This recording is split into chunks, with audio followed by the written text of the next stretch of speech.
how the country system will be going on, that's define the constitution. Example কি আমি বলেছিলাম emergency, তুমি গিয়ে গভর্নমেন্ট ফর্ম করো, ইন্ডিয়ান লেজিসলেচারের পার্ট হচ্ছে প্রেসিডেন্ট অফ ইন্ডিয়া। হ্যালো, আজকের ভিডিওতে আমরা পার্টিকুলার ভাবে যে সিভিক্সের ক্লাস 10 এর যে সিলেবাসে যে ফার্স্ট চ্যাপ্টারটা রয়েছে যেটার নাম হচ্ছে ইউনিয়ন পার্লামেন্ট, সেই চ্যাপ্টারটাকে শুরু করব। সেই চ্যাপ্টারটাকে আমরা অ্যাকচুয়ালি শুরু করব। এর আগের দিন আমি সিভিক্সের বেসিক কিছু আইডিয়া কিন্তু প্রোভাইড করেছিলাম। তো এই চ্যাপ্টারটা শুরু করার আগে আগের দিনের ভিডিওর সাথে যদি আমরা জিনিসটাকে লিঙ্ক করি তাহলে আমরা দেখতে পারবো, আমরা আগের দিনের ভিডিওতে বলেছিলাম যে ইন্ডিয়ান যে ফেডারেলিজম বা যেটাকে আমরা ইউনিয়ন অফ দ্য স্টেট বলি সেটার বেসিক ক্যারেক্টারিস্টিকটা কি সেটা আমরা বলেছিলাম। যেখানে আমি প্রথমে বলেছিলাম যে ফেডারেলিজম মানে কি, আমি ফেডারেলিজম মানে বলেছিলাম যে ডিভিশন অফ পাওয়ার, যেখানে পাওয়ারটাকে ডিভাইড করা হবে। কার মধ্যে পাওয়ার ডিভাইড করা হবে? Between the central government and the state government. এমনকি আমি এটাও বলেছিলাম যে ইন্ডিয়ান ফেডারেলিজমের যে ফান্ডামেন্টাল ক্যারেক্টারিস্টিক সেখানে সেন্টারকে বেশি পাওয়ার দেওয়া হচ্ছে, অ্যারাউন্ড 90% বা 90 অ্যাভাব পার্সেন্ট, আর সেখানে স্টেট গভর্নমেন্টকে 10% বা তার মানে 10% বা তার থেকে কম 5% 7% এরকম কিন্তু পাওয়ার কিন্তু প্রোভাইড করা হচ্ছে, অর্থাৎ পাওয়ারটাকে ডিভাইড করা হচ্ছে between central and state government, যার মধ্যে সেন্টারের পাওয়ার বেশি। প্লাস আমাদের যে ফেডারেলিজম তার একটা অন্যতম ফান্ডামেন্টাল ক্যারেক্টারিস্টিক কি, যে সেন্ট্রাল গভর্নমেন্ট চাইলে মাঝে মাঝে স্টেট গভর্নমেন্টের কিছু স্পেশাল সার্কামস্ট্যান্সেসে সেন্ট্রাল গভর্নমেন্ট স্টেট গভর্নমেন্টের যে পাওয়ারে এই যে অল্প যে পাওয়ার 10% পাওয়ার তার মধ্যেও এনক্রোচ করতে পারে। যখন একটা পার্টিকুলার কোনো স্টেটে ইমার্জেন্সি লাগে বা প্রেসিডেন্ট রুল যখন লাগে, ইমার্জেন্সি চ্যাপ্টারটায় আমরা এটাকে ভালো মতন দেখবো, তখন মানে ইমার্জেন্সি যখন একটা পার্টিকুলার স্টেটে লাগে তখন কিন্তু ওই পার্টিকুলার স্টেটের যে লেজিসলেচার এক্সিকিউটিভ এদের ওয়ার্ক কিন্তু নাল অ্যান্ড ভয়েড সাধারণত হয়ে যায়। তাদের হয়ে ওয়ার্ক তখন কে করে? ইউনিয়ন পার্লামেন্ট, ইউনিয়ন এক্সিকিউটিভই কিন্তু তাদের হয়ে কিন্তু ওয়ার্ক করে থাকে। এটাই হচ্ছে আমাদের যে federalism, Indian type of federalism, যাকে আর্টিকেল 1 অফ দ্য কনস্টিটিউশনে ইউনিয়ন অফ দ্য স্টেট বলা হচ্ছে, তার অন্যতম ফান্ডামেন্টাল ক্যারেক্টারিস্টিক যাকে আমরা কম্পেয়ার করতে পারবো না অন্য কোনো দেশের ফেডারেলিজমের সাথে, মানে ইউএস এর ফেডারেলিজমের সাথে কিন্তু সেটাকে আমরা কখনোই কম্পেয়ার করতে পারবো না, কারণ আমাদের একটা সেপারেট ক্যারেক্টারিস্টিক, ওদের একটা ফেডারেলিজমের সেপারেট ক্যারেক্টারিস্টিক আছে। এতটুকু জিনিস ক্লিয়ার হয়ে গেছিল। এবার আমি একটা জিনিস বলছি যে ইউনিয়ন পার্লামেন্ট যে চ্যাপ্টারটা শুরু হচ্ছে সেটা আর কি কোন উইংকে আমরা বলছি। বেসিক্যালি যখন আমরা ইউনিয়ন বুঝছি তার মানে সেটা সেন্ট্রাল গভর্নমেন্টকে ডিফাইন করছে, এটুকু নিয়ে কোনো সমস্যা নেই। প্লাস আমরা যখন গভর্নমেন্টের কথা বলছি সেই গভর্নমেন্টের মধ্যে আমরা দেখছি যে এই যে সেন্ট্রাল গভর্নমেন্ট বা ইউনিয়ন গভর্নমেন্টের যে দুটো উইং, একটা এক্সিকিউটিভ উইং একটা লেজিসলেটিভ উইং, এখানে আমরা ইউনিয়ন পার্লামেন্ট মানে তার লেজিসলেটিভ উইং মানে সেন্টারের যে লেজিসলেটিভ উইং তার কথা বলছি। তার মানে কি এই পার্টিকুলার ইউনিয়ন পার্লামেন্টের কাজ কি? ইউনিয়ন পার্লামেন্টের কাজ এটাই যে সে কিন্তু ল বা অ্যাক্ট কিন্তু নিয়ে আসবে, ল বা অ্যাক্ট কিন্তু নিয়ে আসবে, ঠিক আছে? যেই অ্যাক্টগুলো, সেই অ্যাক্টগুলোই সে আনতে পারবে যে অ্যাক্টগুলো তার দায়রার মধ্যে পড়ছে। তার দায়রা মানে কি? এই যে 90% দায়রা তাকে দিচ্ছে না কনস্টিটিউশন, সেই 90% দায়রার মধ্যে যে সমস্ত বিষয়গুলোতে সে আর কি অ্যাক্ট আনার আর কি অধিকারী, অ্যাক্ট আনার আর কি অথরিটি তার কাছে আছে, সেইখানেই কিন্তু ইউনিয়ন লেজিসলেচার বা পার্লামেন্ট কিন্তু অ্যাক্ট আনতে পারবে। যেমন কোনগুলো? যেমন ধরো ডিফেন্সের কথা আমরা বলতে পারি, আমরা ফরেন অ্যাফেয়ার্স এর কথা বলতে পারি, ফরেন অ্যাফেয়ার্স এর কথা বলতে পারি। Foreign affairs in the sense আজকে যদি আমাকে পাকিস্তানের সাথে কিরকম রিলেশন হবে সেই রিলেটেড কোনো যদি আর কি অ্যাক্ট আনতে হয় সেটা কিন্তু ইউনিয়ন লেজিসলেচার আনবে, দ্যাট মিনস পার্লামেন্ট কিন্তু আনবে। ইউনিয়ন লেজিসলেচারই হলো হচ্ছে পার্লামেন্ট, কিন্তু স্টেট লেজিসলেচারের কিন্তু পার্টিকুলার ভাবে এই ডিফেন্স সেক্টর বা ফরেন অ্যাফেয়ার্সে কিন্তু স্টেট লেজিসলেচারের ওই রকম কোনো রাইট কিন্তু নেই। স্টেট লেজিসলেচার কোথায় আনতে পারবে? Law and order maintenance, that means police হয়ে গেল, ঠিক আছে? ল অ্যান্ড অর্ডার মেইনটেনেন্স এর মধ্যে, হেলথের মধ্যে। তো এই সমস্ত পার্টিকুলার সেক্টর গুলোতে অ্যাক্ট আনবে কে? স্টেট গভর্নমেন্টের যে স্টেট লেজিসলেচার, যাকে আমরা বিধানসভা বা লেজিসলেটিভ অ্যাসেম্বলি বলে চিহ্নিত করি, সেকে। এবার আমাদের কিন্তু স্টেট লেজিসলেচার পড়ার কিন্তু দরকার নেই, আমাদের সিলেবাস অনুযায়ী পড়তে হবে ইউনিয়ন পার্লামেন্ট বা ইউনিয়ন লেজিসলেচার। তো এই জিনিসটাকে শুরু করছি, মানে পার্টিকুলার ভাবে সেন্ট্রাল গভর্নমেন্টের লেজিসলেটিভ উইং। তো বেসিক্যালি কোন জায়গা থেকে আমরা শুরু করবো, একেবারে বেসিক থেকে শুরু করে অ্যাডভান্সে পৌঁছানোর জন্য দেখি।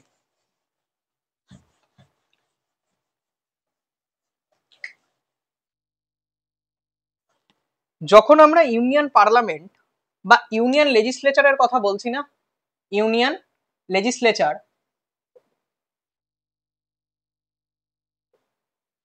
যেটা আর কি সেন্ট্রাল গভর্নমেন্টের লেজিসলেটিভ উইং, ঠিক আছে, সেই ইউনিয়ন লেজিসলেচারের কথা যখন বলছি আমরা, তখন এটা তিনটে জিনিসকে নিয়ে কনসিস্ট হয়, তিনটে বডিকে নিয়ে কনসিস্ট হয়। কোন তিনটে বডি? সবাই জানে যে দেশে একটা লোকসভা আছে, লোকসভা যাকে আমরা হাউস অফ রিপ্রেজেন্টেটিভ বলি, ঠিক আছে, লোকসভা আছে। প্রত্যেক 5 বছর অন্তর লোকসভারই কিন্তু বেসিক্যালি কি হয়ে থাকে, ইলেকশন হয়ে থাকে। যেমন 2024-এ লোকসভার ইলেকশন হয়েছিল, যেখানে নরেন্দ্র মোদীর এনডিএ গভর্নমেন্ট জিতে গভর্নমেন্ট ফর্ম করেছে, ঠিক আছে। সিস্টেমটা কি সেটা আমি সব বলছি। লোকসভা রয়েছে একটা, হচ্ছে যেটাকে আমরা, আরেকটা রয়েছে হচ্ছে আপার হাউস। আপার হাউসটাকে আমরা বলে থাকি হচ্ছে রাজ্যসভা বলি, এটাকে বলা হয় লোয়ার হাউস, আর এটাকে বলা হয় আপার হাউস। আপার হাউস কোনটাকে বলছি আমরা? রাজ্যসভাকে বলছি, রাজ্যসভাকে বলছি। এটা একটা বডি, ইউনিয়ন লেজিসলেচারের এই একটা বডি। প্লাস আরেকটা বডিও কিন্তু আমাদের ইউনিয়ন লেজিসলেচারের আন্ডারে পড়ে, সেটাকে, সেটা হচ্ছে president of India.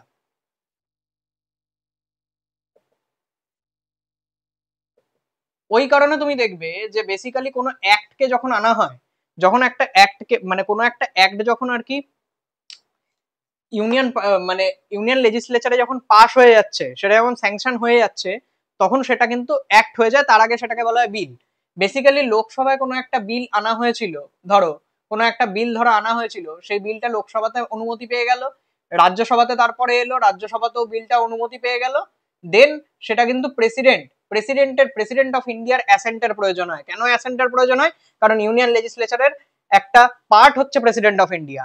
Union legislature থেকে কিন্তু আলাদা বা সেপারেট কোনো বডি কিন্তু প্রেসিডেন্ট অফ ইন্ডিয়া কিন্তু না।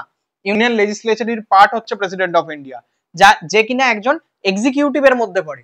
যদিও আমরা পড়ছি লেজিসলেটিভ, কিন্তু এটাই হচ্ছে বেসিক্যালি একটা স্পেশাল ক্যারেক্টারিস্টিক আমরা বলতে পারি, যেখানে ইউনিয়ন লেজিসলেচারের মধ্যে প্রেসিডেন্ট অফ ইন্ডিয়া পড়ছে। অর্থাৎ কোনো একটা কিছু, কোনো একটা বিলকে যদি অ্যাক্ট হতে হয় না, কোনো একটা বিল যেটা ধরো লোকসভা বা রাজ্যসভায় আনা হয়েছিল, লোকসভাতে পাস হলো, তারপরে রাজ্যসভায় পাস হলো, হ্যাঁ, তারপরে সেটাকে যদি অ্যাক্টে কনভার্ট করতে হয়, তখন কার অ্যাসেন্টের প্রয়োজন হয়?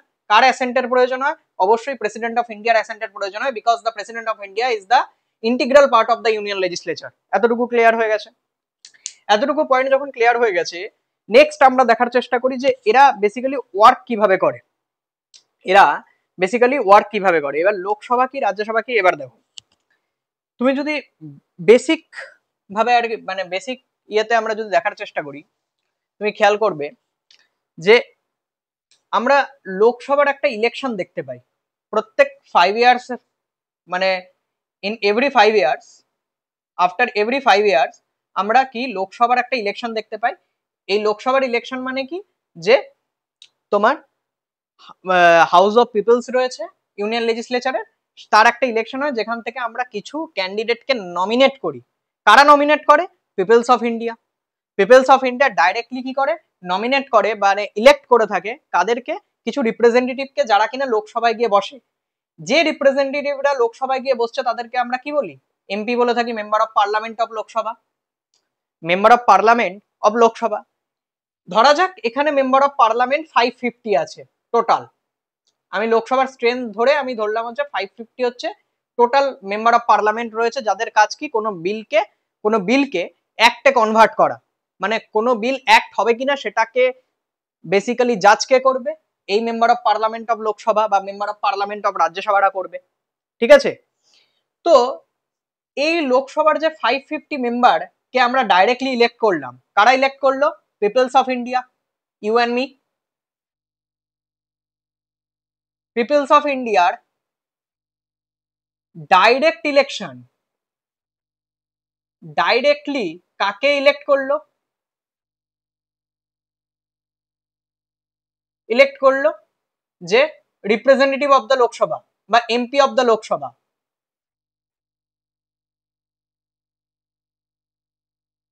সাবাস। ঠিক আছে। এবার এই যে পার্টিকুলার 550 মেম্বার, তার মধ্যে কিছু পার্টি থাকে, মানে পার্টিকুলার একটা পার্টি দেখা যায় যে পার্টিটা হয়তো ম্যাজিক ফিগারকে ক্রস করে। Magic figure in the sense কি, যেমন লোকসভা, ইন্ডিয়ার যদি আমরা লোকসভা ধরি, তার একটা ম্যাজিক ফিগার হচ্ছে, যেটাকে আমরা বেসিক্যালি বলে থাকি হচ্ছে 272। 272 ইন দা সেন্স হচ্ছে হাফ প্লাস ওয়ান। টোটাল যে স্ট্রেংথ তার হাফ প্লাস ওয়ান করে আমরা এই ম্যাজিক ফিগার, অর্থাৎ নর্মালি তুমি যদি জেনে থাকো তো 272 বেসিক্যালি কিন্তু একটা গভর্নমেন্ট ফর্ম করতে গেলে কিন্তু একটা কোনো পার্টিকে, হ্যাঁ, সিঙ্গেল হ্যান্ডেডলি বা ইউনাইটেড ভাবে কিন্তু এই পার্টিকুলার আর কি সিটটা পেতে হয়। যেমন এখন যেমন মোদী সরকার রয়েছে, মোদী গভর্নমেন্ট রয়েছে, মানে in the sense NDA government রয়েছে। তো এনডিএ গভর্নমেন্ট, হ্যাঁ, এনডিএ গভর্নমেন্ট ততক্ষণই আর কি পাওয়ারে থাকবে যতক্ষণ সে 272, হ্যাঁ, সিট কিন্তু হোল্ড করবে কোথায়, এই লোকসভাতে। এই লোকসভাতে যতক্ষণ 272 তোমার পার্টিকুলার সিট হোল্ড করবে, তখনই কিন্তু বেসিক্যালি, হ্যাঁ, ততক্ষণই সে কিন্তু অ্যাকচুয়াল আর কি তোমার সিটটা মানে গভর্নমেন্টটাকে হোল্ড করবে।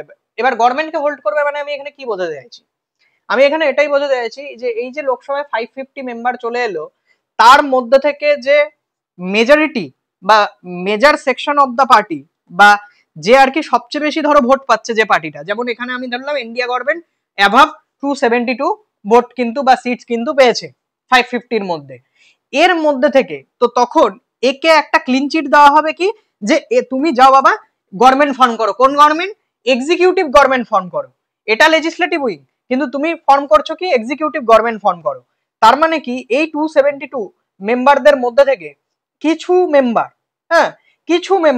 হ্যাঁ, সাম মেম্বার্স যারা ইউনিয়ন গভর্নমেন্ট ক্রিয়েট করে থাকে, ইউনিয়ন গভর্নমেন্ট ক্রিয়েট করে থাকে, যেটা আসলে কিছুই না। ইউনিয়ন গভর্নমেন্ট ক্রিয়েট করে থাকে মানে হচ্ছে যে council of minister headed by the prime minister.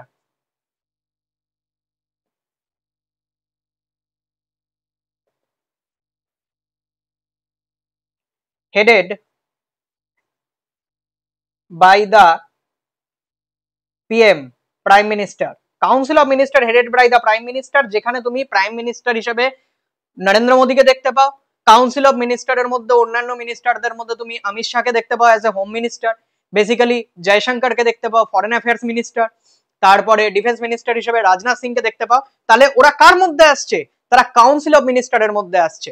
সেই কাউন্সিল অফ মিনিস্টার কিভাবে অ্যাপয়েন্ট হয়? সেই কাউন্সিল অফ মিনিস্টার এই যে ইউনিয়ন পার্লামেন্টের বা ইউনিয়ন লেজিসলেটিভের যে লোকসভা, যেটা আর কি যেটাকে আমরা পিপলস উইং বলছি, যেখানে people's wing in the sense যে people of India directly elect করছে এর মেম্বারদের, এদের মধ্যে থেকে যে পার্টিটা সিঙ্গেল হ্যান্ডেডলি বা ইউনাইটেড ভাবে এই ম্যাজিক ফিগারকে, পার্লামেন্টের যে টোটাল স্ট্রেংথ তার অর্ধেকের, তার হাফের প্লাস ওয়ান, অর্থাৎ এই যে ম্যাজিক ফিগার 272 ক্রস করে, তাকে ক্লিন চিট দেওয়া হয় কি, যে তুমি গিয়ে গভর্নমেন্ট ফর্ম করো, তুমি গিয়ে কি করো, গভর্নমেন্ট ফর্ম করো। সেই গভর্নমেন্টের মধ্যে আমরা কোন গভর্নমেন্টের কথা বলছি? যে ইউনিয়ন গভর্নমেন্টকে ক্রিয়েট করছে, যে ইউনিয়ন গভর্নমেন্ট আর কেউ না, সে হচ্ছে council of minister headed by the prime minister. Council of minister headed by the prime minister, leadership হচ্ছে নরেন্দ্র মোদী, আর তার সাথে তার যে বেসিক্যালি ইউনিয়ন মিনিস্টাররা রয়েছে, তার মধ্যে অমিত শাহ থেকে শুরু করে as a home minister, defence মিনিস্টারের রাজনাথ সিং, ফরেন অ্যাফেয়ার্স মিনিস্টারের মধ্যে জয়শঙ্কর, এরা সবাই কিন্তু ওই কাউন্সিল অফ মিনিস্টারের মধ্যে থাকে। এটাও গেল হচ্ছে একেবারে বেসিক কনসেপ্ট, যেখানে আমরা দেখলাম কি ইউনিয়ন লেজিসলেচার থেকে কিভাবে ইউনিয়ন এক্সিকিউটিভ বা ইউনিয়ন গভর্নমেন্টের ক্রিয়েশন হচ্ছে। আর মাথায় রাখতে হবে যে এই যে লোকসভা যেটা কিনা আমরা বলছি কি যে lower house of the parliament, সেটারই কিন্তু ডাইরেক্ট ইলেকশন হয়। Direct election in the sense people of India directly এর মেম্বারদের ইলেক্ট করে থাকে, কিন্তু রাজ্যসভার মেম্বাররা কিন্তু ডাইরেক্টলি ইলেক্ট হয় না। রাজ্যসভার মেম্বাররা কিভাবে ইলেক্ট হয়? তারা ইনডাইরেক্ট ইলেক্ট হয়, কিন্তু কিভাবে তাদের ইলেকশনটা হয় সেটা আমাদের এখন জেনে আপাতত দরকার নেই। এই চ্যাপ্টারেরই শেষের দিকে রাজ্যসভার ইলেকশনটা রয়েছে, সেটা আমরা যখন দেখবো তখন রাজ্যসভার মেম্বাররা কিভাবে ইলেক্ট হচ্ছে ইনডাইরেক্টলি সেটাকে আমরা দেখবো। ডাইরেক্ট মানে কি, যে পিপল অফ ইন্ডিয়া ডাইরেক্টলি গিয়ে কোথাও কিন্তু তাদেরকে ইলেক্ট করছে না অ্যাজ এ মানে ভোট দিয়ে কিন্তু ইলেক্ট করছে না, সেটা সেই ইয়েতে আমরা বলছি ডাইরেক্ট কি ইনডাইরেক্ট। ঠিক আছে, আর প্রেসিডেন্ট অফ ইন্ডিয়ার কথা তো আমরা এখানটা বললাম। এরপরে কি কি জিনিস আমাদের পড়তে হবে সেটা আমি যে নোটটা প্রোভাইড করেছি সেটা আমিও এখন খুলবো, এবং বেসিক্যালি সেখান থেকে লাইন বাই লাইন ধরে কিন্তু জিনিসগুলোকে বোঝার আমি কিন্তু চেষ্টা করব, প্লাস আমি ওগুলোকে বলবো। এতটুকু জিনিস ক্লিয়ার হয়ে গেছে। দেন আমি আসি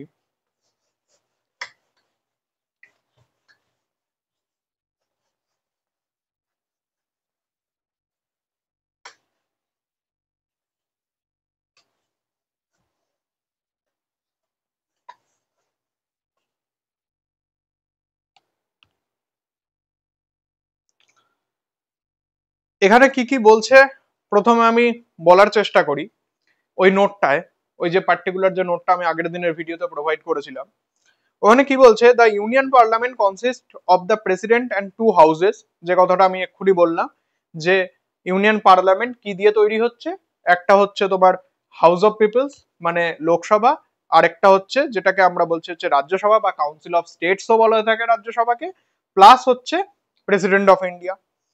The parliament is a body of people representative who have supreme power and authority of the governance in the democratic country. এরপরে আমি আগের দিন যে ফেডারেল গভর্নমেন্টের কথা বলেছিলাম সেই ফেডারেল গভর্নমেন্ট রিলেটেড কিছু এখানে জিনিস বলা রয়েছে। India has a federal form of government which means that the power are divided between the central and the state government. আগের দিনের ভিডিও এবং আজকে স্টার্টিং এ আমি এই কথাটাই বলেছি যে সেন্ট্রাল গভর্নমেন্ট আর স্টেট গভর্নমেন্টের মধ্যে পাওয়ার ডিভিশনটাই হচ্ছে অ্যাকচুয়ালি ফেডারেলিজম বা ফেডারেল ফর্ম অফ গভর্নমেন্টকে রিপ্রেজেন্ট করে থাকে।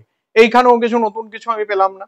নেক্সট আমি যদি যাই, হ্যাঁ নেক্সট যদি আমি যাই তাহলে দেখা যাচ্ছে যে বোথ আর supreme with their respective sphere, মানে সেন্ট্রাল গভর্নমেন্ট আর স্টেট গভর্নমেন্ট, হ্যাঁ এর কথা বলা হচ্ছে। Both central and the state government draw their authority from the constitution of the country. কনস্টিটিউশনই অ্যাকচুয়ালি এই পুরো সিস্টেমটাকে ডিজাইন করেছে। ঠিক আছে, আমি কনস্টিটিউশনের বেসিক মানে আগের দিন বলেইছিলাম যে how the country system will be going on, that's define the constitution, that's actually define the constitution. তো সেখানেই এই ব্যবস্থাটা করা আছে। তো এখানে কি বলছে যে importance of the federal form of government, কি তার ইম্পর্টেন্স রয়েছে, হ্যাঁ কেন আমাদের দরকার সেই জিনিসটা, ফেডারেল ফর্ম অফ গভর্নমেন্ট মানে ডিভিশন অফ পাওয়ারের কেন দরকার। Although India has the federal form of government, it is not possible for the state to break away from the Indian Union. This ensure and maintains the unity and integrity of the country. আমি আগের দিনের ভিডিওতে বলেছিলাম Indian যে ফেডারেলিজমের main characteristic পড়াতে গিয়ে যে basically যে ইন্ডিয়ান ইউনিয়ন যে ক্রিয়েট হয়েছে সেইটা স্টেটগুলোর মধ্যে কোনো পার্টিকুলার অ্যাক্ট বা ট্রিটির মাধ্যমে কিন্তু ক্রিয়েট হয়নি ইন্ডিয়ান ইউনিয়ন। সেই কারণে পার্টিকুলার ভাবে ওই পার্টিকুলার স্টেটগুলো চাইলে নিজের ইচ্ছায় কিন্তু ইন্ডিয়ান ইউনিয়ন থেকে বেরিয়ে যেতে পারবে না। মানে আজকে ওয়েস্ট বেঙ্গল যদি ভাবে যে ইন্ডিয়ান ইউনিয়ন থেকে বেরিয়ে আমি একটা আলাদা কান্ট্রি ক্রিয়েট করব, হ্যাঁ আলাদা একটা কান্ট্রি ক্রিয়েট করব, সেটা কিন্তু কখনোই সম্ভব না। কারণ এই রকম কোনো মানে সিস্টেম কিন্তু কনস্টিটিউশন এরকম কোনো সিস্টেম বা ফ্লেক্সিবিলিটি কিন্তু স্টেটকে প্রোভাইড কিন্তু করেনি। এটাই এখানে কিন্তু বলা হচ্ছে, যেটা আসলে কিছুই না, দেশের যে ইউনিটি, হ্যাঁ আমাদের কান্ট্রির যে ইউনিটি আর ইন্টিগ্রিটি সেটাকে কিন্তু এনশিওর করছে। এইটাই এই লাইনে কিন্তু অ্যাকচুয়ালি বলছে। নেক্সট যদি আমরা দেখার চেষ্টা করি এখানে আর কি বলছে দেখি, যে because people belonging to the various religion, culture, linguistic affiliation reside in the country, the federal setup allow them to maintain their culture and linguistic affiliation. হ্যাঁ মানে আমি আগের দিন কি বলেছিলাম, India is the diverse country, যেখানে সবার আলাদা আলাদা কিছু অ্যাসপিরেশন রয়েছে। আর এই অ্যাসপিরেশনটা তখনই ফুলফিল হবে যখন একটা দেশে ফেডারেল ফর্ম অফ গভর্নমেন্ট থাকবে। ফেডারেল ফর্ম অফ গভর্নমেন্ট মানে কি, যে প্রত্যেকটা যেমন সেন্ট্রাল গভর্নমেন্ট থাকবে প্লাস স্টেট গভর্নমেন্ট থাকবে, এবং স্টেট গভর্নমেন্ট গুলো নিজের যে পার্টিকুলার এরিয়া তার ওয়েলফেয়ারে সেখানকার কালচারের আপলিফমেন্টে বেসিক্যালি কি করবে, ভূমিকা পালন করবে।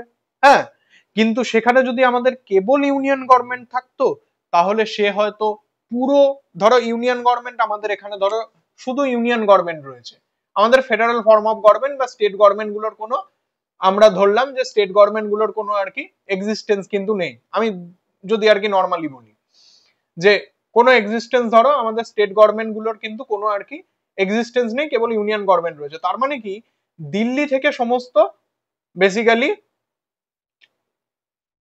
দিল্লি থেকে সমস্ত আর কি শাসন বা অথরিটি কিন্তু চালাতে হবে, যেটা কখনোই সম্ভব না আমাদের মতো ইন্ডিয়ার মতো এত বড় একটা ডাইভার্স কান্ট্রিতে। এখানে পার্টিকুলার ভাবে চেন্নাইয়ের লোকেরা বা তামিলনাড়ুর লোকেরা ভাবতেই পারে যে দিল্লি যখন আমাকে কন্ট্রোল করছে তার মানে কোনো না কোনো ক্ষেত্রে এই নর্থ ইন্ডিয়ার যে আর কি বলা যেতে পারে হিন্দি ডমিনেন্স, হয়তো সাউথ ইন্ডিয়ার যে তেলেগু বা তামিল যে কালচারটাকে ডিপ্রাইভ করার চেষ্টা করছে, এইরকম মাইন্ডসেট আসতে পারে, যেটা আসলে কিছুই না, একটা সেসেশনিস্ট বা সেপারেটিস্ট টেন্ডেন্সি আনতে পারে। সেই কারণে ফেডারেল ফর্ম অফ গভর্নমেন্ট খুব ইম্পর্টেন্ট, যেখানে পার্টিকুলার ভাবে তামিলনাড়ুর একটা স্টেট গভর্নমেন্ট এনশিওর করবে এখানের কালচার, যাতে এখানের কালচার, এখানের যে মানুষের যে অ্যাসপিরেশন, সেটা যাতে আর কি কি হয়, প্রোটেক্ট হয়। ঠিক আছে, এতটুকু পয়েন্ট ক্লিয়ার হয়েছে। নেক্সট আমি যদি এখানটা আর কি বলছে দেখি, the state also participate in the functioning of the government. হ্যাঁ, state also participate in the functioning of the government. The upper house mainly consist of the representative of the states. মানে basically এখানে এই লাইনটার মানে কি সেটা আমি পরে আর কি আলোচনা করব। নেক্সট আমি এখানটা কি বলছি, the constitution has provided the central and state government with adequate financial resources to carry out their duties towards the people. এখানে তোমাকে একটা জিনিস জানতে হবে যে এই যে কনস্টিটিউশন কি করেছে, সেন্ট্রাল আর স্টেটের মধ্যে পাওয়ারটাকে ডিভাইড করেছে।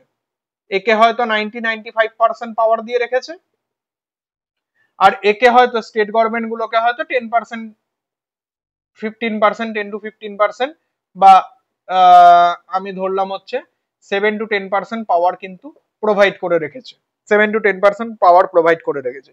কিন্তু পাওয়ার দিলেই তো হবে না, পাওয়ার দেওয়া মানে কি তুমি কিছু রেসপন্সিবিলিটি প্রোভাইড করছো, সেই রেসপন্সিবিলিটি গুলো যাতে সেন্ট্রাল গভর্নমেন্ট বা স্টেট গভর্নমেন্ট যাতে করতে পারে, সেই কারণে তাদেরকে নির্দিষ্ট, হ্যাঁ, তাদেরকে ডেফিনিট ওয়েতে তোমার ফাইন্যান্সিয়াল রিসোর্স প্রোভাইড করতে হবে, পয়সা দিতে হবে।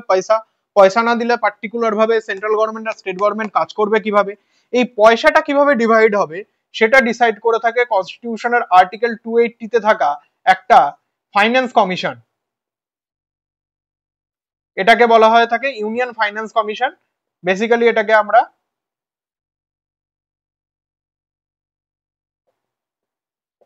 এই ফাইন্যান্স কমিশন ডিসাইড করে যে সেন্ট্রাল গভর্নমেন্টের কাছে কতটা টাকা যাবে আর স্টেট গভর্নমেন্টের কাছে ঠিক কত টাকা যাবে, সেটা কিন্তু ফাইন্যান্স কমিশন অ্যাকচুয়ালি ডিসাইড করে থাকে। এটা আর্টিকেল 280 অফ দ্য কনস্টিটিউশন, সেখানে কিন্তু বলা থাকে। এই কথাটাও এই পার্টিকুলার লাইন থেকে আমি বলে দিলাম। এরপরে আর কি বলছে দেখি, যে এখানে আর কি বলছে যে ইউনিটারি ফিচার্স। এখানে unitary features in the sense আমি সেই সমস্ত পয়েন্টগুলোর কথা বলবো যেখানে সেন্ট্রাল গভর্নমেন্ট স্টেট গভর্নমেন্টের, হ্যাঁ, সেন্ট্রাল গভর্নমেন্ট স্টেট গভর্নমেন্টের উপরে হাবি হয়ে যায়, বা সেন্ট্রাল গভর্নমেন্ট স্টেট গভর্নমেন্টের এই যে অল্প যে আর কি বলা যেতে পারে যে পাওয়ার, তার মধ্যেও এনক্রোচ করতে থাকে, হ্যাঁ, এনক্রোচ করতে থাকে। তো সেটাকেই আমরা অ্যাজ এ ইউনিটারি ফিচার্স হিসেবে দেখার চেষ্টা করব। হ্যাঁ, যদিও এটা ফেডারালিজম, কিন্তু ওই যে আমি বারবার বলছি যে it is the fundamental characteristic of the Indian system বা ইন্ডিয়ান ফেডারালিজম। তো এখানে ইউনিটারি ফিচার্সটা কি কি রয়েছে সেটা আমরা যদি দেখি, India has certain unitary features which limit the power of the state government, যেটা স্টেট গভর্নমেন্টের পাওয়ারটাকে লিমিট করে থাকে। Therefore, it is said that the India is a federal in form and unitary in spirit. হ্যাঁ, basically কি বলা হচ্ছে যে India is federal in form, দেখতে এটাকে যুক্তরাষ্ট্র লাগে, কিন্তু তার যে স্পিরিট সেই দিক থেকে সে কিন্তু ইউনিটারি। কেন ইউনিটারি? কারণ দেখো ম্যাক্সিমাম পাওয়ার হচ্ছে 90 to 95% হচ্ছে সেন্ট্রালে। হ্যাঁ, স্পিরিটের দিক থেকে তাকে ইউনিটারি মনে হয়, 100% হলে পুরো ইউনিটারি হয়ে যেত, কিন্তু যেহেতু কিছুটা পাওয়ার স্টেটকে দেওয়া হয়েছে সেই কারণে এটাকে আমরা ফেডারেল বলছি। Federal in nature but unitary in spirit. তার যদি সোল, তার পার্টিকুলার সোল যদি তোমার ইউনিটারি নেচারের হয়ে থাকে, তার যে বডি সেই বডিটা কিন্তু তোমার হয়ে যাবে কিন্তু ফেডারেল ফিচারকে শো করবে। এটা আমি বলছি না, এই সোল আর বডির কনসেপ্ট আমি বলছি না। 1973-তে সুপ্রিম কোর্ট তার স্পেশাল একটা judgement Keshavananda Bharati versus union of India, সেখানে পার্টিকুলার এই জাজমেন্টটা দিয়েছিল, যেখানে সে বলেছিল কি যে Indian federalism has its own character. সেই ওন ক্যারেক্টারটা কিরকম, যে দিস ইজ মানে এই যে ইন্ডিয়ান ফেডারালিজম, সে তার সোল বা তার যে আত্মা সেই দিক থেকে ইউনিটারি নেচারের, কিন্তু তার সে তার বডি বা আপার অ্যাপিয়ারেন্সের দিক থেকে ফেডারেল নেচারের কিন্তু হয়ে থাকে। এতটুকু জিনিস ক্লিয়ার হয়ে গেছে। ওই কারণেই তুমি দেখতে পারবে যে এই যে 95% পাওয়ার দেওয়া হচ্ছে, এটা কোথায় দেওয়া হচ্ছে? কনস্টিটিউশনে দেওয়া হচ্ছে। কনস্টিটিউশন এটা কোথায় দিয়েছে সেটাও এবার আমি বলি। কনস্টিটিউশন এই 90-95% বা এই 10% পাওয়ারটা কোথায় দিয়েছে সেটাও এবার আমি বলি। কোথায় দিয়েছে? আমি আগের দিন বলেছিলাম যে এখানে যদি আমি লিখি constitution of India,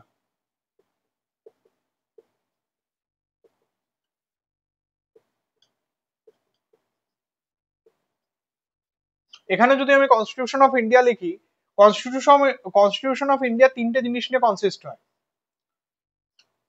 one is preamble, another one is articles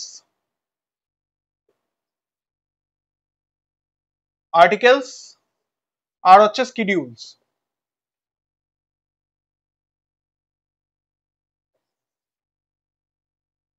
হ্যাঁ, প্রিয়াম্বল কি? প্রিয়াম্বল ওই যে আগের দিন বলেছিলাম প্রিফেস অফ দ্য কনস্টিটিউশন। হ্যাঁ, কোনো একটা বই পড়তে গেলে তার যে ইন্ট্রো পেজটা যেমন হয় সেটাই হচ্ছে প্রিয়াম্বল। আমাদের কনস্টিটিউশনের প্রিয়াম্বলে কি বলা হয়, সেখানে কি ইন্ট্রো দেওয়া হয় পুরো কনস্টিটিউশন সম্পর্কে? We the people of India having solemnly resolved to constitute India into a sovereign socialist secular democratic republic and to secure to all its citizens justice, হ্যাঁ, লিবার্টি, এই যে জিনিসটা সেটা প্রিয়াম্বলে পার্টিকুলার ভাবে বলা হয়। আর্টিকেলস এর মধ্যে আমরা বেসিক্যালি দেখে থাকি যে কাকে কতটা কি পাওয়ার দেওয়া হয়েছে, যেমন এখানে একটা প্রেসিডেন্ট থাকবে কিনা, এখানে একটা প্রাইম মিনিস্টার থাকবে কিনা, এখানে ইউনিয়ন লেজিসলেচার কেমন হবে, মানে union legislature in the sense সেখানে লোকসভা থাকবে কিনা, রাজ্যসভা থাকবে কিনা, এই যে পুরো জিনিসটা কিন্তু আর্টিকেল গুলোর মধ্যে দেওয়া আছে। আর স্কিডিউল মানে কি? স্কিডিউল হচ্ছে অ্যাকচুয়ালি কিছুই না, তালিকা। তুমি বাজারে যাচ্ছ, তুমি বাজারে গেলে অনেক সময় ফর্দ করে না বাড়ির লোক, সেরকম যে তালিকাটা আনা হয় না, সেই যে তালিকা বা একটা ফর্দ যে করা হয়, সেই তালিকাই হচ্ছে স্কিডিউলস। আমাদের কনস্টিটিউশনেও এরকম কিছু তালিকা বা স্কিডিউলস কিন্তু রয়েছে। কটা রয়েছে? টোটাল রয়েছে হচ্ছে 12টা। তার মধ্যে যে 7 স্কিডিউল আছে না, সেই 7 স্কিডিউল কিন্তু পার্টিকুলার ভাবে এই সেন্ট্রাল গভর্নমেন্টকে, সেন্ট্রাল মানে ইউনিয়ন গভর্নমেন্ট আর স্টেট গভর্নমেন্টের মধ্যে পাওয়ারটাকে অ্যাকচুয়ালি ডিভাইড করেছে। ওই যে আমি বারবার বলছি যে 90-95% যে পাওয়ার, সেটা এই 7 স্কিডিউল অফ দ্য কনস্টিটিউশন সেটা কিন্তু এই পাওয়ারটাকে ডিভাইড করেছে। আর এখানে আমরা দিচ্ছি কত? 10 টু ওই ধরলাম হচ্ছে 5 to 10%। এবার দেখো যে এখানে তার মানে কি, এই যে পাওয়ারটা ডিভাইড করছে তার মানে কি, এখানে একটা রয়েছে ইউনিয়ন লিস্ট, যেখানে এই লিস্টের উপরে বেস করে একটানার রাইট কেবল কার রয়েছে? ইউনিয়ন লেজিসলেচার বা ইউনিয়ন পার্লামেন্ট তারই কিন্তু আছে, সেটা হচ্ছে ইউনিয়ন লিস্টের আন্ডারে চলে আসে। একটা থাকে হচ্ছে স্টেট লিস্ট, যেখানে কেবলমাত্র স্টেট গভর্নমেন্টই কিন্তু চাইলে, স্টেট গভর্নমেন্ট বা স্টেট যে আর কি লেজিসলেচার, সেই কিন্তু তোমার কি করতে পারে, অ্যাক্ট কিন্তু আনতে পারে ওই পার্টিকুলার লিস্ট দেখে। যেমন হেলথ, যেমন আমি বারবার বলছি হচ্ছে ল অ্যান্ড অর্ডার, এগুলো সব কিন্তু স্টেট লিস্টের মধ্যে পড়ে। ইউনিয়ন লিস্টের মধ্যে ডিফেন্স পড়ে, ইউনিয়ন লিস্টের মধ্যে ফরেন অ্যাফেয়ার্স পড়ে, এগুলো সব কিন্তু ইউনিয়ন লিস্টের ক্যাটাগরিতে পড়ে।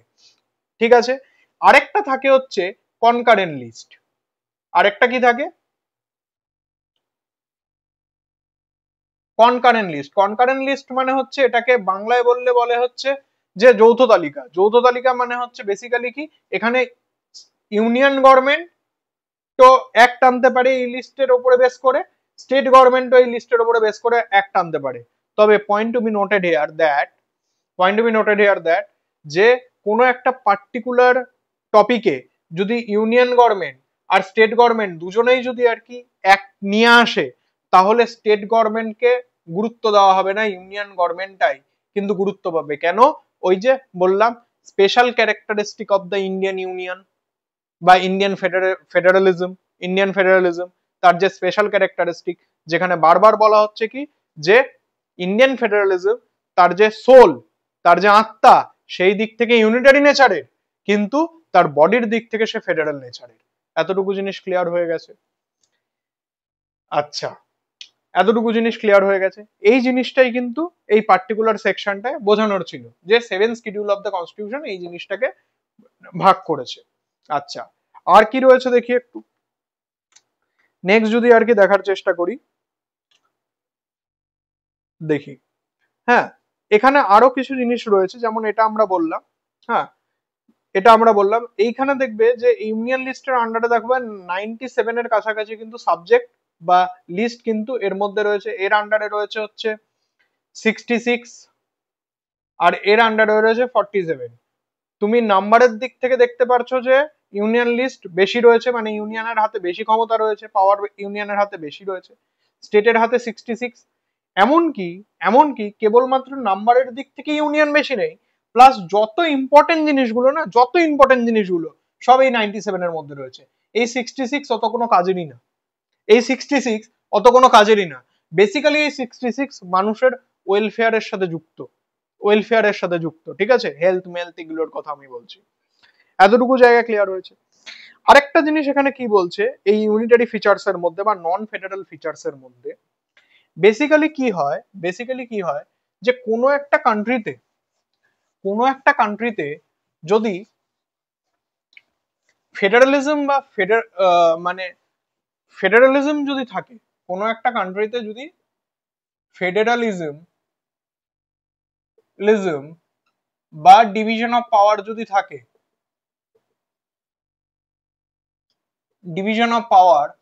যদি থাকে, কোনো একটা কান্ট্রিতে, হ্যাঁ, তাহলে সেখানে আমরা ডুয়াল সিটিজেনশিপ দেখতে পাই।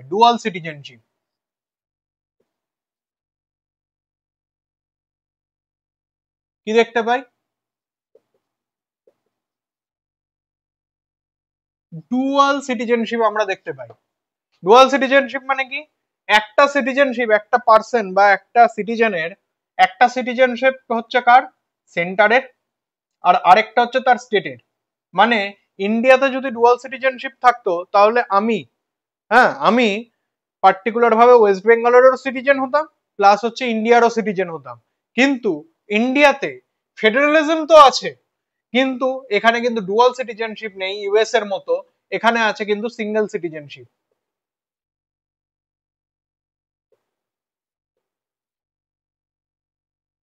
এখানে রয়েছে সিঙ্গেল সিটিজেনশিপ। তার মানে কি?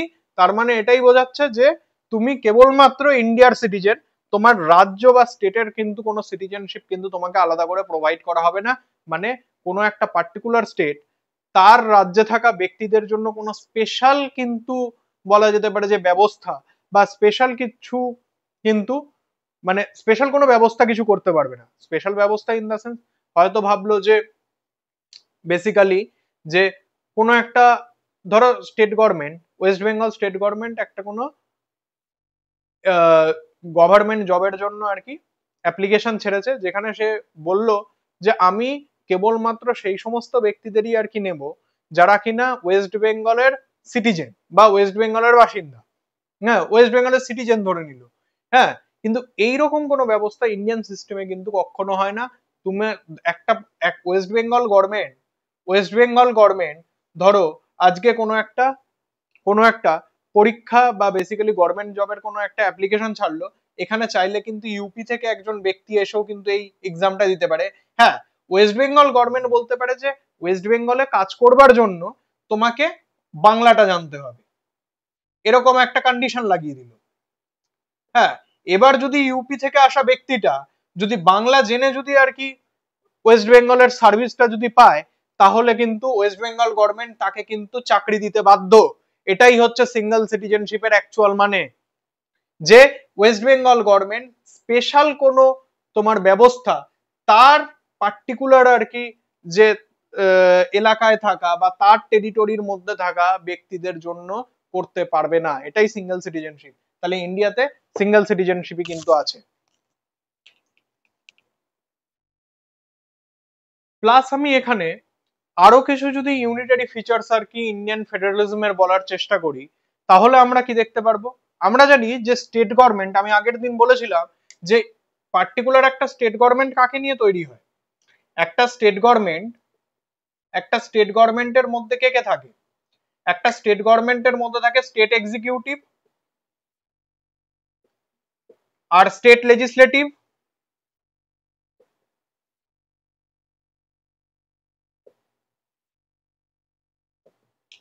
এই যে পার্টিকুলার আমি স্টেট লেজিসলেটিভের কথা বলছি, এটা হচ্ছে বিধানসভা, যেটা এর লেজিসলেটিভ উইং স্টেট গভর্নমেন্টের। কিন্তু স্টেট এক্সিকিউটিভের মধ্যে আমরা দেখছি একজন থাকে হচ্ছে প্রাইম মিনিস্টার, একজন থাকে হচ্ছে চিফ মিনিস্টার মানে সিএম, আর আরেকজন থাকে হচ্ছে যাকে আমরা বলি হচ্ছে কি যে head of a particular state, তার নাম হচ্ছে গভর্নর। এই যে গভর্নর অ্যাকচুয়ালি কেউ না, এই গভর্নর স্টেট এক্সিকিউটিভের হেড হলেও এ অ্যাকচুয়ালি কিন্তু কাজ করে ইউনিয়ন গভর্নমেন্টের এজেন্ট হিসাবে। ইউনিয়ন গভর্নমেন্টের এজেন্ট ইউনিয়ন গভর্নমেন্টের কে এজেন্ট? পার্টিকুলার ভাবে গভর্নর। হ্যাঁ, যার কাজটা কি, যে পার্টিকুলার স্টেটে ল অ্যান্ড অর্ডার কনস্টিটিউশন মেনে চলছে কিনা সেটাকে দেখা। যদি কনস্টিটিউশন মেনে যদি না চলে, তাহলে এই গভর্নর ডাইরেক্ট কাকে জানাবে? ইউনিয়ন গভর্নমেন্ট তথা প্রেসিডেন্ট অফ ইন্ডিয়াকে জানাবে। প্রেসিডেন্ট অফ ইন্ডিয়া তখন বুঝলে কি করবে? এই পার্টিকুলার স্টেটে কিন্তু প্রেসিডেন্ট রুল কিন্তু লাগাতে পারে, যখন কিনা এই পার্টিকুলার স্টেট লেজিসলেটিভ কিন্তু নাল অ্যান্ড ভয়েড হয়ে যাবে, যেটা ইমার্জেন্সির সময় কিন্তু হয়ে থাকে। এতটুকু জিনিসে কোনো সমস্যা নেই। প্লাস আরেকটা যদি আমরা কিছু ইউনিটারি ফিচার্স আর কি দেখার চেষ্টা করি, আমি আরেকটা জিনিসের কথা বলতে পারি, যেটা কেবলমাত্র তুমি ইন্ডিয়াতেই দেখতে পারবে, অন্য কোথাও দেখতে পারবে না। ইন্ডিয়ান ফেডারেলিজমের ইউনিটারি ফিচার্স এর মধ্যে আরেকটা পয়েন্ট হয়তো তোমাদের নোটে নেই, তুমি জেনে রাখো যে আমাদের দেশে একটা রয়েছে হচ্ছে অল ইন্ডিয়া সার্ভিসেস। এবার অল ইন্ডিয়া সার্ভিসেস কি? অল ইন্ডিয়া সার্ভিসেস হচ্ছে, তোমরা জানবে একটা ফেমাস পরীক্ষা আছে, যে পরীক্ষাটা হচ্ছে ইউপিএসসি কন্ডাক্ট করা, UPSC civil service examination, union public service কমিশনের সিভিল সার্ভিস এক্সামিনেশন, যেটা দিয়ে মানুষ আইএস আইপিএস এইসব হয়ে থাকে। Is IPS in the sense Indian administrative service, Indian police service, এগুলোতে এই সমস্ত সার্ভিস গুলোতে যায়। হ্যাঁ, আর যাকে আমরা বলি কালেক্টরও বলে থাকি, আইএস অফিসার সাধারণত ডিস্ট্রিক্ট ম্যাজিস্ট্রেট হলে তাকে কালেক্টরও বলে। আর এগুলো ক্র্যাক করার মানে এগুলো কি, দেশের হচ্ছে সব থেকে বড় হাই এক্সিকিউটিভ আর কি অথরিটি বলা যায়।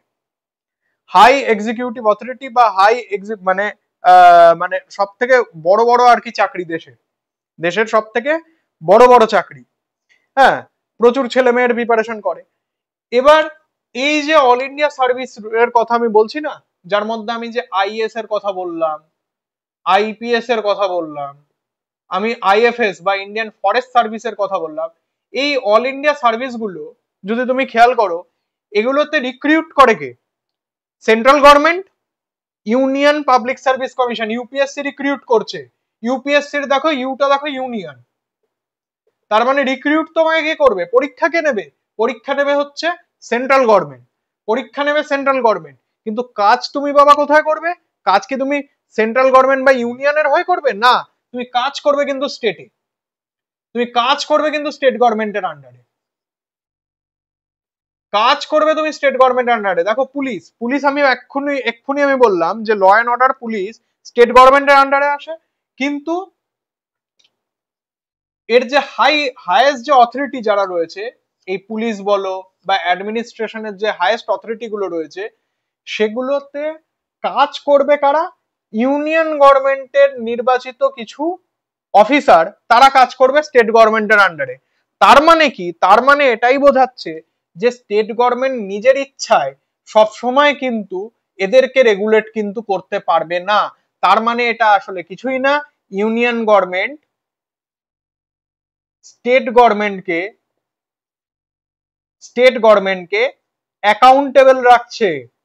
এটাই হচ্ছে ইউনিটারি ফিচার্স ইন্ডিয়ান ফেডারেলিজমের অন্যতম আর কি ফান্ডামেন্টাল ক্যারেক্টারিস্টিক।